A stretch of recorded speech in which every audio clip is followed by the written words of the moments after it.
Welcome to the 5150 style guitar methods. I'm Mutz Marsh, the Eddie Van Halen geek. In this channel, I explain how I understand and apply the Eddie Van Halen technique. My guitar brain is 95% Eddie Van Halen. That's why I call my guitar style the 5150 style, after Eddie. I have an overwhelming number of research notes on Eddie Van Halen on the shelves in my room. It's safe to say that these notes represent my deep love for Eddie Van Halen. My role here is to turn all of that into videos and share them with the world. My attempt is to stock the playing techniques I've learned from Eddie so that I can draw from them and use them as my own phrases at any time. There are no tutorials here to help you play Van Halen songs. This is a method for building improvisation that only I can do worldwide. I'm not sure if this will be of any help to everyone, but I would be happy if you could watch it, just to pass the time. Everyone, stay tuned. Let's talk about Eddie Van Halen's tapping harmonics. We could dive into the principles and mechanics of harmonics in detail, but for now, let's focus on the coolness of Eddie's tapping harmonics and some tips for producing clean harmonics. The key to producing harmonics is tapping the harmonic points accurately. Commonly used harmonic points are located at the fret bars directly above the 12th, 7th, and 5th frets from the note being fretted by your left hand. Touching the fret bar to create harmonics might sound familiar. It's often used for tuning. For tuning, we use the harmonics at the 5th and 7th frets. It's also common to mimic chime-like sounds by using the 12th and 7th fret harmonic points.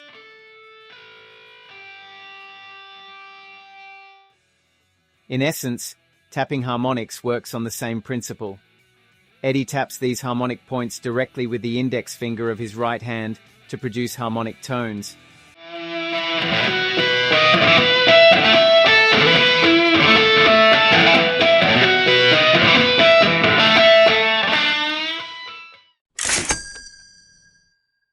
For example, if you're fretting a note at the 7th fret, the harmonic points would be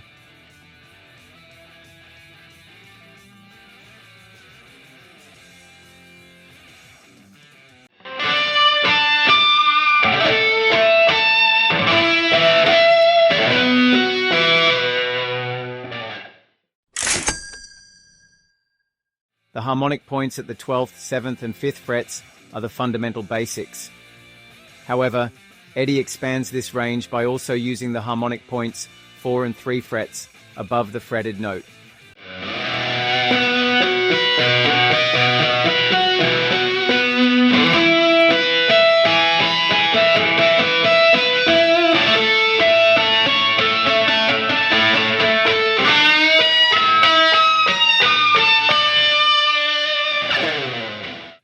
Using the 4th and 3rd fret harmonic points creates a sound reminiscent of major chord arpeggios.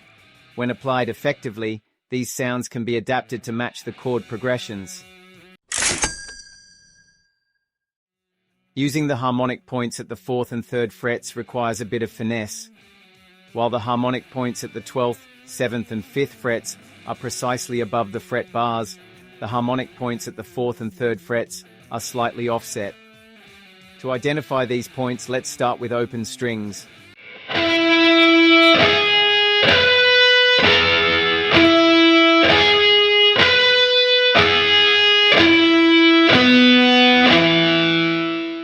For the 4th fret, the harmonic point is slightly closer to the nut.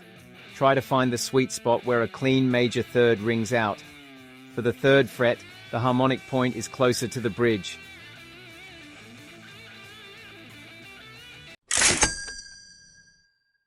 Combining the harmonic points at the 3rd, 4th, 5th, 7th, and 12th frets in sequence sounds like this.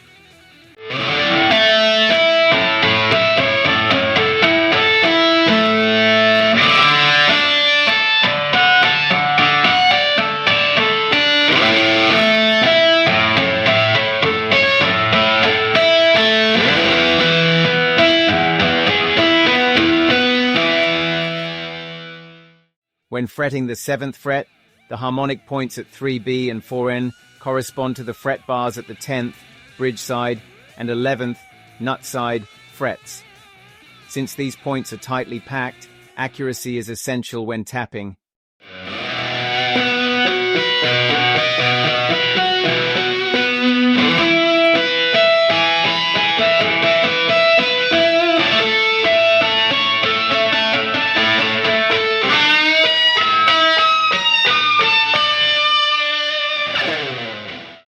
In a nutshell, this is Eddie Van Halen's tapping harmonics technique.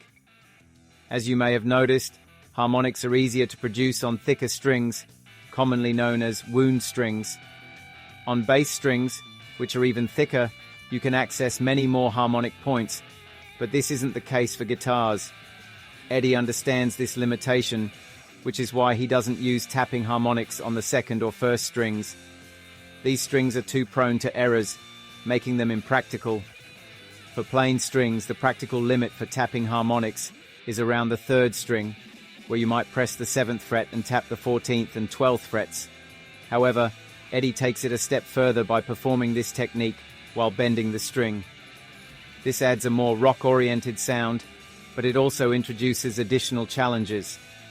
To achieve clean harmonics, you must mute all other strings except the third string. Otherwise, noise from the other strings can interfere. When bending the third string, the fourth string can sometimes get lifted, causing unwanted noise. Without mastering the proper bending technique and form, the success rate for this becomes significantly lower, so it's something to be very mindful of.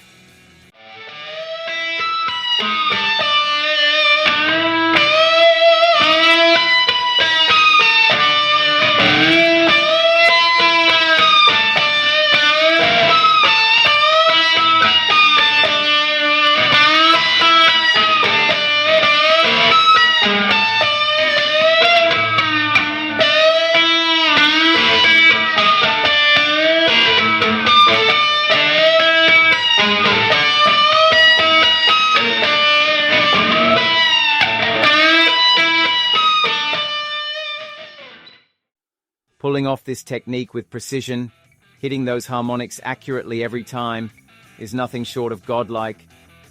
It's this extraordinary skill that creates Eddie's signature screaming, intense harmonics sound. Coming up with the technique itself is impressive, but using it to make the guitar seem to scream is quintessentially Eddie. None of this would be possible without the incredible success rate he achieved with such a demanding technique. Some of the best examples of third-string tapping harmonics can be found in Van Halen tracks like Good Enough, Black and Blue, Dreams, and Pound Cake.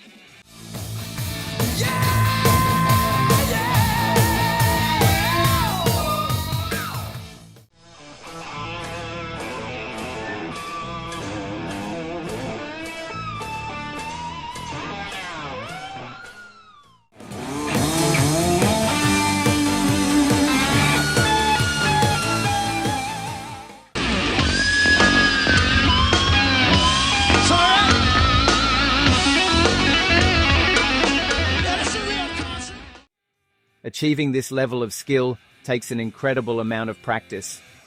In live versions of Top of the World and Dreams, you'll also hear a lot of fifth-string tapping harmonics.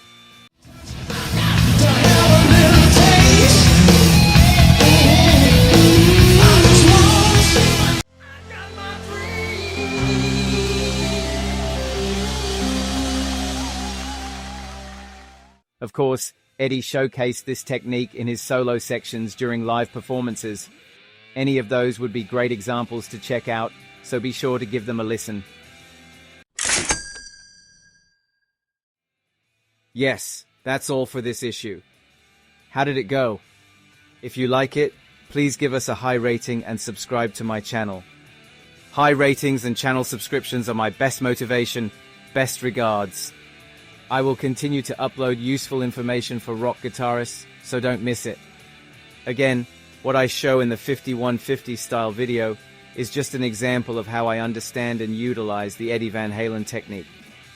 There are 10 different interpretations of the technique for every 10 people, so it's up to you how you use what you learn.